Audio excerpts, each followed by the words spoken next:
Hello, friends. It's Amy Calandrino, and I'm coming back to you with another episode of the Performance Mindset Podcast, where we focus on commercial real estate, leadership, and other things that will be very helpful to you in business, in commercial real estate, or otherwise. I'm your host, Amy Calandrino. I've been now in business for 15 years, and one night I was scrolling on Instagram, as I usually do, and I'm trying to limit it a little bit, but it is quite an obsession of mine. And I came across Kelly's page, and I was like, oh my God, I love this. It's she founded and is the owner of My Sage Haus, and it's Haus. And I really love how she is helping families, especially working families, to really have a more intentional, impactful existence by bringing in more help and reducing the shame that comes along with that. And so it's been something I've been utilizing for my family for years, but I actually was needing to realign it. And so I've actually used a lot of her resources in restructuring that role. And it's been great for our family. So I said, hey, you want to come on the podcast? Because we need to get this message out. And she's like, yeah. So here we are. Welcome to the show, Yeah. Kelly. Thanks. I'm really happy to be here. Yeah, I love talking about this. So let's do it. Yeah. So I had a little bit of chat a few weeks ago, and you talked about your previous career and, starting a family and all that, and how you kind of came across that. But will you share that with our listeners? Yeah, absolutely. So how I got to where I am today is a interesting path, I guess. If you told me like 5 or 10 years ago that I would be founding and running a company to help busy families find and hire more support at home, I would laugh at you. But here I am. I spent prior to launching Sage Haus, which I just went full time all in on in May. So it's been about, 9 months or so.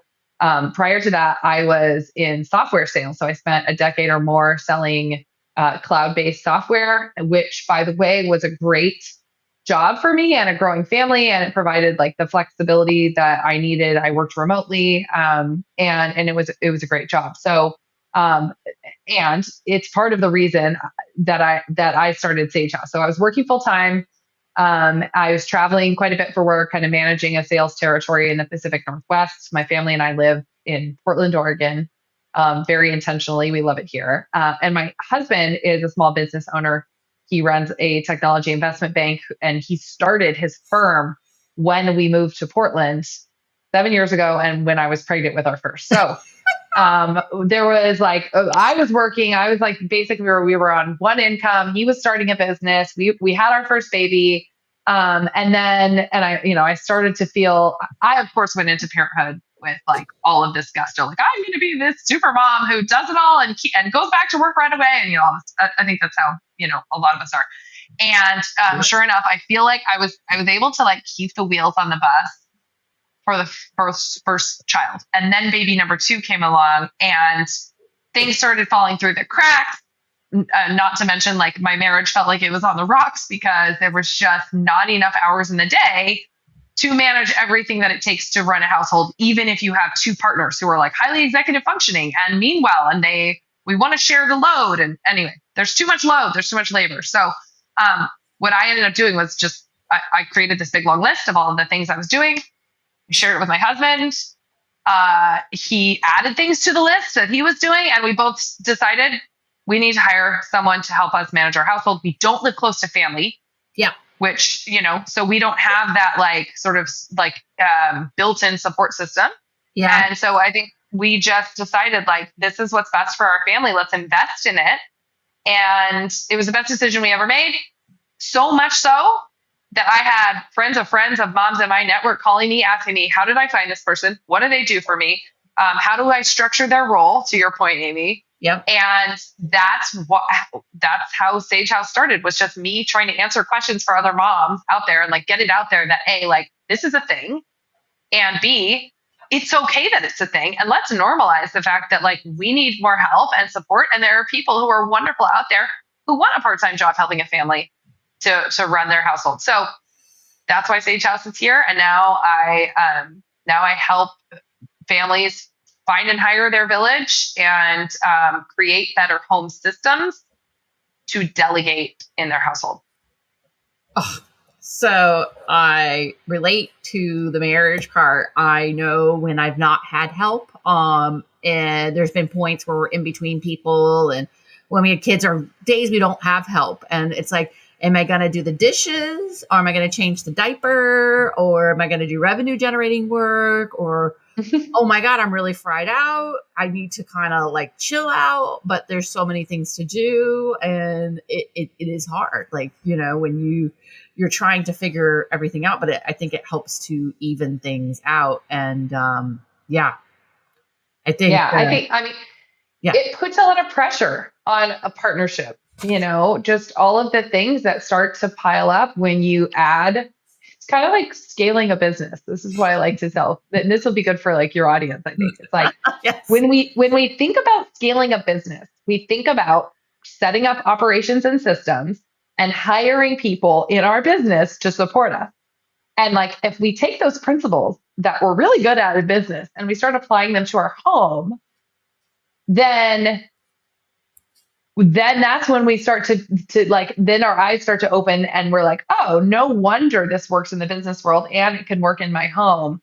Scaling a home is like adding more human beings into your home or houses or cars or pets or whatever it is. And like, guess what? You need to set up systems and operations in your home to support your life.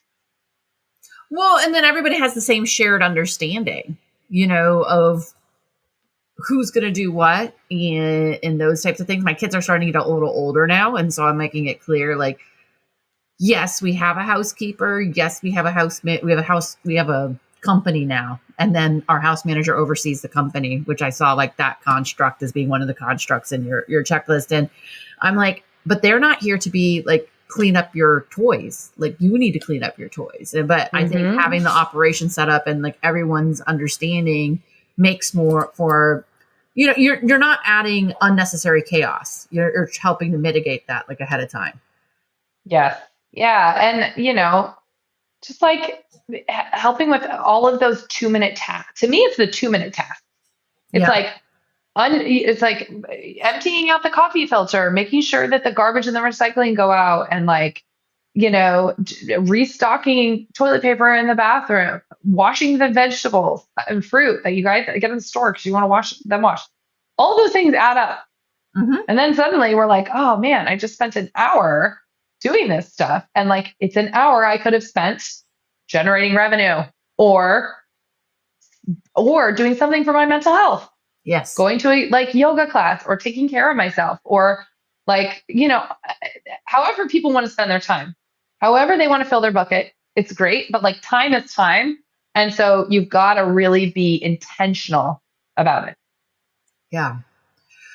I think we talked a little bit about this during our chat is like, we both, I share too, that I don't have family that can help me. So I do rely, I have to find people outside of my family to do that. And I think a lot of people are in that position. But I've been faced kind of with ridicule, when I referred in one tweet to, hey, I'm putting down my party, my house manager's helping me with that. And they talked about like, you're just some privileged, person. And it's amazing that, people want to jump to that, kind of conclusion. And usually it's guys. Yeah, well, it is. And that sort of like shaming of a mom, a working mom, a stay-at-home, whoever you are, all moms work, that shaming is the problem. And that is why we're stuck in this cycle of gender roles and having situations where we're not having like equitability in the home. And those are the same people who shame us by saying like, well, you're a woman, you should be able to manage the household on top of your full-time job. You should be able to, that you should, It's funny that you bring this up because, I work with women in small group cohorts. I do two times a year. I do small group cohorts where I teach better home systems and creating home systems and like a playbook for your home. And then using that to find and hire a village and delegate and start to give those roles and responsibilities from your playbook and home systems to someone to help you. And in that cohort last time, there was a mom who posted her job. This is just part of my cohort. Like we come together, we work on the job description. I give templates, we post jobs. And there was one mom who got like a lot of trolls and a lot of people shaming her on like I want to say it was like a maybe Facebook moms group for reaching out for help and asking for a house manager and saying, I want to pay someone a very like far above minimum wage, by the way, a great, wonderful living wage to help me in my home. And I just said to her, like, first of all, I'm so sorry. I'm so sorry. Keep your head high. Don't let people shame you out of asking for help. And also, can you imagine someone saying this to a working dad who made this same post? Mm-mm. If a working dad made this same post asking for help in the household, they would be applauded for their ability to delegate. And so like, this is job. where we're stuck. Yeah, exactly. And so this is why we're stuck. But I will say, like, I think my perception is it's getting better. I think that finally moms, especially, are putting their foot down and they're saying, no, thanks, not anymore. I'm not going to burn the candle at both ends. I'm not going to burn myself out. It's not good for my health. And I don't want to do it anymore. And it's okay to ask for help. And so I'm slowly starting to see that like we're giving this permission to ask for help. Now, I will also, we can talk also about like the privilege thing that you brought up, which is, some people who are listening to this are just going to be thinking, oh, these two rich white ladies are talking about having help in their home.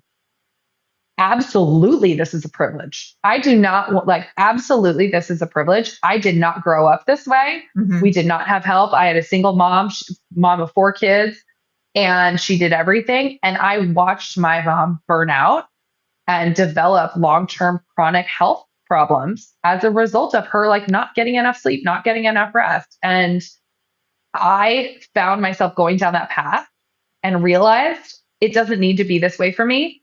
And how can and again, we were living on one income and I still figured out a way to work into my budget, how to make this work for my family, because having 2 to 3 hours in the evenings, for example, with my kids and spending time with them, to me is so valuable. Mm-hmm. And it's something that I will trade a nice pair of jeans for, a vacation for, to have that quality time every day with them. So again, it just comes down to like, how are people spend their money in different ways. Some people are choosing to spend their money on finding and hiring help for their family. Well, for me, and again, everybody can spend their money in a different way. I have a lot of friends that like really nice purses and really nice shoes. We have an amazing mall near us and really nice jewelry.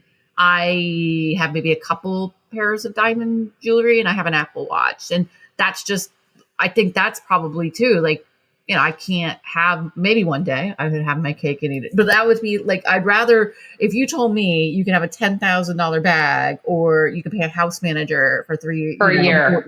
Or however many hours I would be like house manager all day. Yeah. Like I like experiences. I like time. I like freedom. Mm-hmm. I also just going through a move, which I know you just went through a move too. Mm-hmm. All the stuff I feel like sometimes hinders you and just having someone deal with the stuff. We can have a whole conversation about that too. There's so many seasons of life that you just need extra pairs of hands. Yeah. And it turns out like, especially as you're like raising kids in a family, like there's all of the, like right when you get the hang of things, they change. Like we're in a new phase. We're in a new transition. And it's like, I just need these extra pair of hands to help me during a transition. Like, our parents are aging. We need more help, like supporting them. Our kids are going through all these new changes and cycles and activities and all of these things. And it's like, we just, in these seasons of life, going through a move. Oh my God. that was probably the most stressful 4 weeks of my like last year. We just need more help. And to your point, like a lot of us don't have that family support, and we're lucky Yeah. if we do. But the truth is more than ever, young families are living farther away from parents, siblings, immediate family that can step in and help. And for those of us who are, like my dad, my mom has passed away. My dad, he's too old. He lives in Tucson, Arizona, number one. And even if he did, like he's almost 80.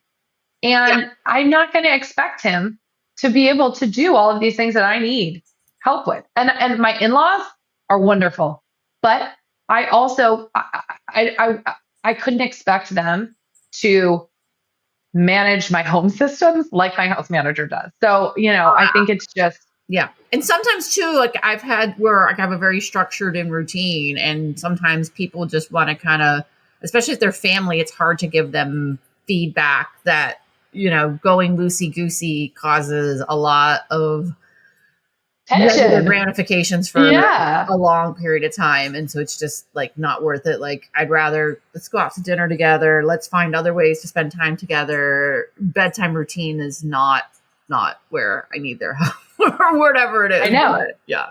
Oh my gosh, you bring up a good point. Like I feel like when my family comes to visit, yes, they want to spend time with my kids and that's great. But I also really want to spend time with them and connect with them. And it just so happens that bedtime stresses me out. And so what I do is I ask my house manager if she wants to babysit for 3 hours that night so that I can take my family who's in town out to dinner and actually connect with them Mm-hmm. and enjoy their company. And like, so yeah, yeah, it's all life is about trade-offs. Right. It's choices. It's choices. It's not for everyone, but if you are feeling overwhelmed, there is a better way. I've had someone since 2015, and I as soon as I made enough money in my business, and I was still working my one job plus the business, and I started making enough money in the business, I was like, and my husband was constantly complaining about the state of the house. Well, I'm like, I'd rather do deals than do dishes. So Mm-hmm. so Yep. he's like, I love well, that. I can't stand it. He does not like, he likes everything to be in its place. And I'm like, well, and I think I'd also just broken my foot. So, and so I was just like, well, it's just not, you can either do everything yourself. And he's like, well, why don't we get somebody for like 10 to 15 hours a week? And so we had someone, and she actually came in like 2 to 3 hours every day was what worked well for her. And that was kind of cool. So it was like every day she did a little bit of different things. And then we had another one, and then we had another one. And then she did the last one, the third one did not want to follow us to this house because she thought it would be too much. So I did hire someone else who did not, but she actually brought back the third one and got a Yeah. Oh, cleaning good. service the other day. Because I think, Amazing. and then she could just oversee the cleaning service, and then she could do all the laundry. I hate laundry. You said you hate bedtime. I hate laundry. Oh, laundry. It just never ends. It never ends. So anyway, But you bring up a good point, which is I love the flexibility of a role like a house manager or family assistant, because it's not about, that things need to be done, at a certain deadline. It's just that they need to get done.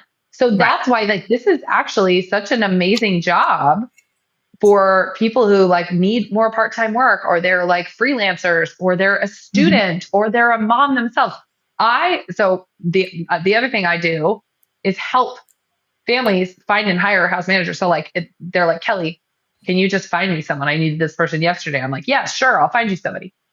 So I often find moms who have kids that are in school who are looking to get back into something and want work and want part-time Mhm. work. And they're like, yeah, I'll come and manage your household from 10 to 2 every day or 3 days a week, whatever. And it's a great job for them. They love it. And it gets them back out there. And like, Right. it's anyway. So I love the flexibility of that. However, I will say flexibility is great, but it doesn't, just because a role is flexible doesn't mean that it's not um, defined. Yes, Like it the has to be roles and defined. responsibilities are defined. Yeah. So I just want to make that distinction.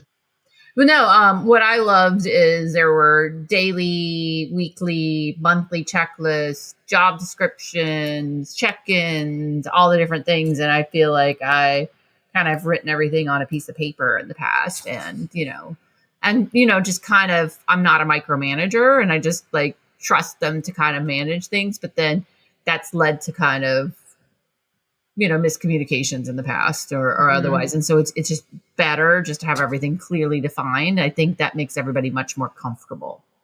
And then you can also measure their performance. And, I try personally to do, to allow them to accumulate some time off and I treat them just like a real employee. Yeah. Sick time. So in case I get sick, you don't ever want an employee to feel like, oh no, I'm not feeling well, but I have to come to work to make money. That doesn't feel good. Right. So, having those benefits are great. Life-changing, I tell you. It is. It's empowering because you're getting more margin back and everything with your kids. So have you been full-time now since May? And have you already started your one of your cohorts for this year, or when do you usually start those? So my next cohort starts in February. We're kicking off February 13th. So I'm I don't know when this episode will air, but it will actually probably air before then, I think. Great. Awesome. So maybe some people will hear this and think, oh, I need this. My cohort kicks off on February 13th and it's 6 weeks. We meet for 1 hour a week. And then I just say, like, make time. It's intensive. And like, you need to make time for what I call the homework, which is like the systems piece. So for example, like we go 1 week, we talk really deeply about like, what is your system for feeding your family? Like, what is your system of care? Like, what is your standard of care? How do you think about that? Is it like, okay, our goal is this is our budget for food for the week. Here's how we want to break it up. We want to get groceries for making food at home 5 nights a week. We want to eat out twice a week.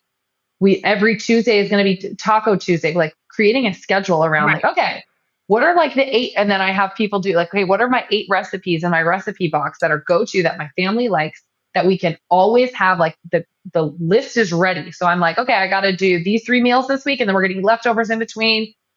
This is in my recipe box. Like these are the systems that we're setting up for families to like better manage the home. So, and that's just one example. We do a lot of other systems, but that's the cohort. And then I teach my hiring method so that some people, like I said, like they will join by week 2. They've got a job description ready. By week 3, they post it. And then like by the last week, they've like hired someone, which is amazing, which is my goal, right? Like I want you to get results. Like I want you to find it and hire a house manager. That's what I'm teaching you. And what I love about it is, like you said, Amy, sometimes a house manager will be with you for 3 years. Sometimes they'll be with you for 3 months or 6 months or whatever. Like often I find that people who are in sort of like a caregiving type role, the expectation I always tell people is like, don't expect someone to stay longer than 2 years with your family.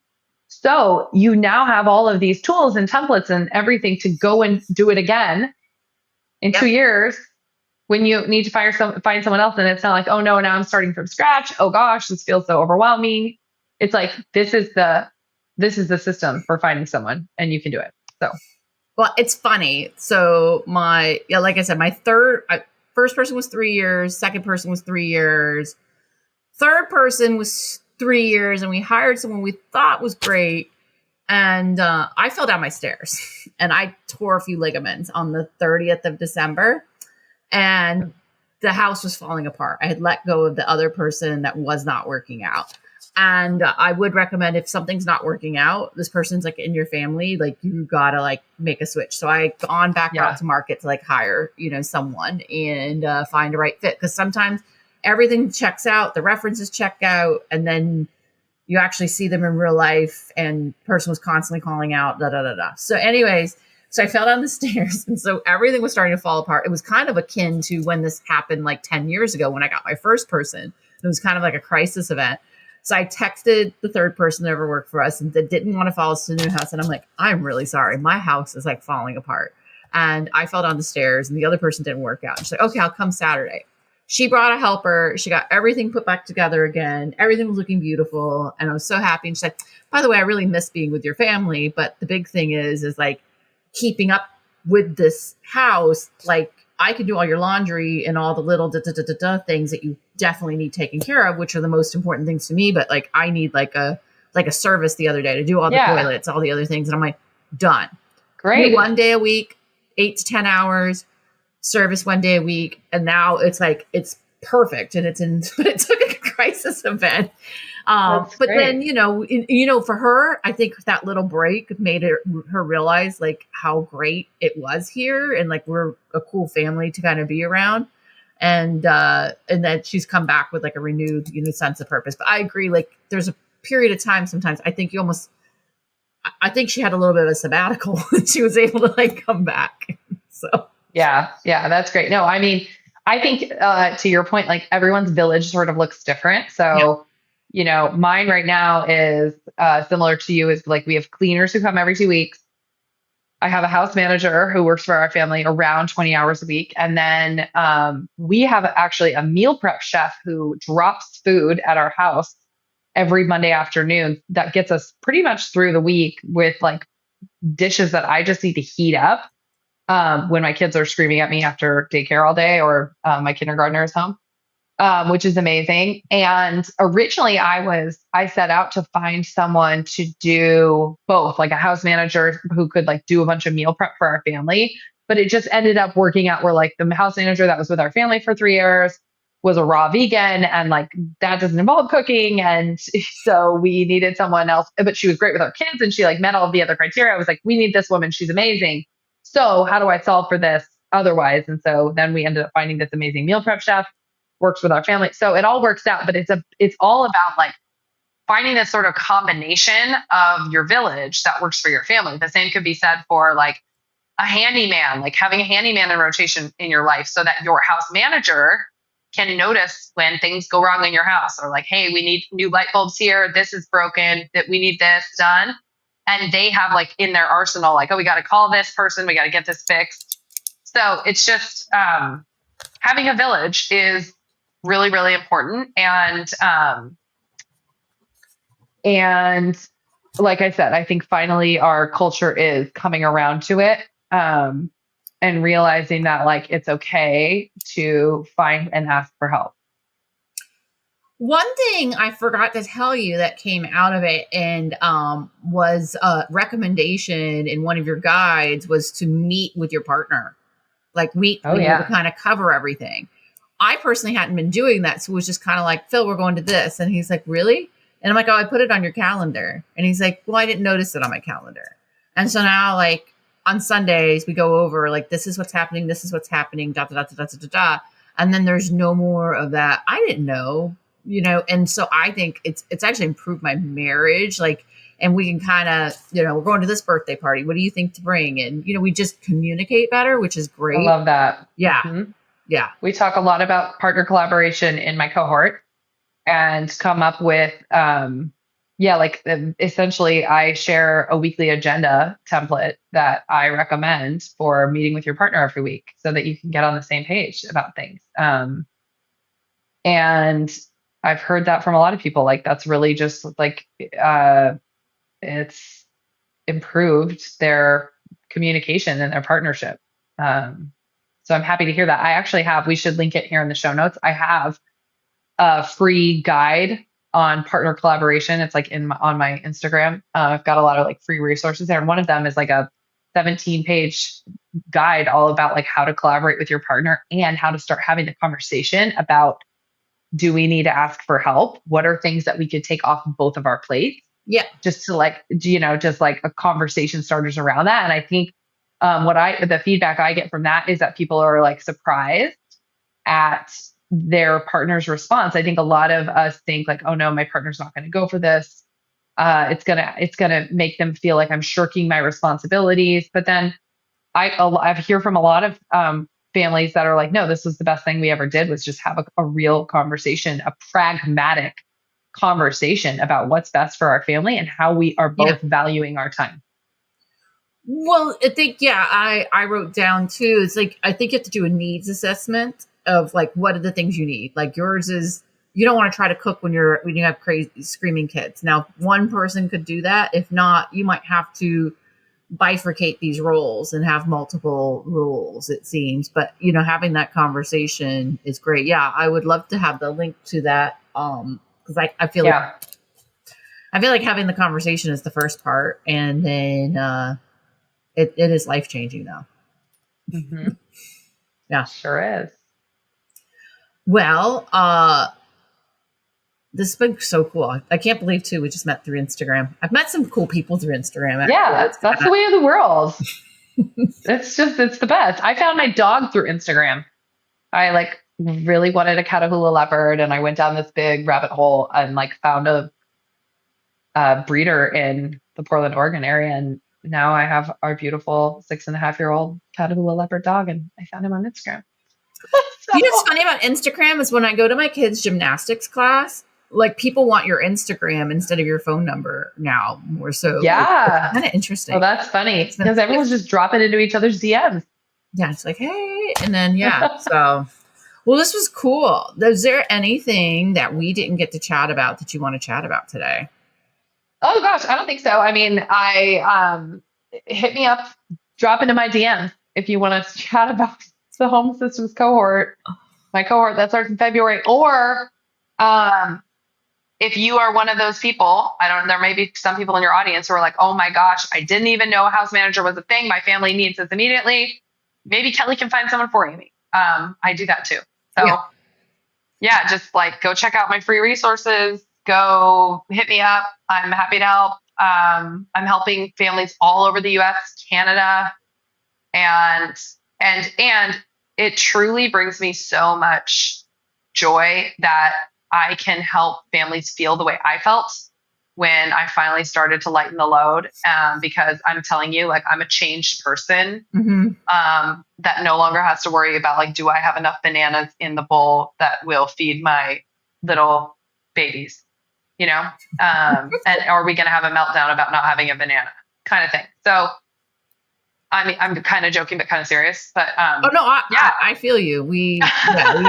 It's a thing. Like you want to have enough bananas or whatever it is, and then no one likes running out of butter or whatever it is, and you're wanting to make cookies and there's no butter or whatever it is. So, but also I think the cool part of this too is like there are some people that really love to work, or maybe even just like maybe you're a stay-at-home mom and you like to volunteer at your kid's school, and between volunteering at your kid's school and going to Pilates or whatever it is that you do, and you find, hey, maybe I need some extra help. I don't have like it could be for like anyone, but for me, the clients that I work with, the work that I do is so transformational, helping like business owners to find the right space to grow their business or helping them to buy real estate. I get so much joy. And like, I think if you're able to do the work that brings you joy in a way that's less stressful, it's great for everybody. Mm-hmm. It is. It's great for everybody. Yeah. So, well, cool. Instagram's the best way to get a hold of you. Are you on anything else? You can find me on LinkedIn too. Yeah. Kelly Hubbell. I'm on LinkedIn. I'm on Instagram. That's kind of it. I have a website, mysagehouse.com. There's a free quiz on my website that people can also take, and they'll get a dashboard that shows them, they answer these quick 8 questions, and then they get a dashboard that shows them how many hours they're spending today managing their household, and then gives them suggestions for like how to start delegating that. So that's cool. You could go do that too. Awesome. Well, I think I told you before we went live, this is episode number 75. So cool. That's pretty cool. Good for you. I went to a weekly cadence, which is awesome. So yeah. Well, awesome. Well, anyone who's interested in learning more about this, hit Kelly up. And this is your host, Amy Calandrino, signing off. And don't forget about my book that's launching. Everyone, go to amycalandrino.com if you want to pre-order the book. I will see you again, or you'll hear from me again on the next episode.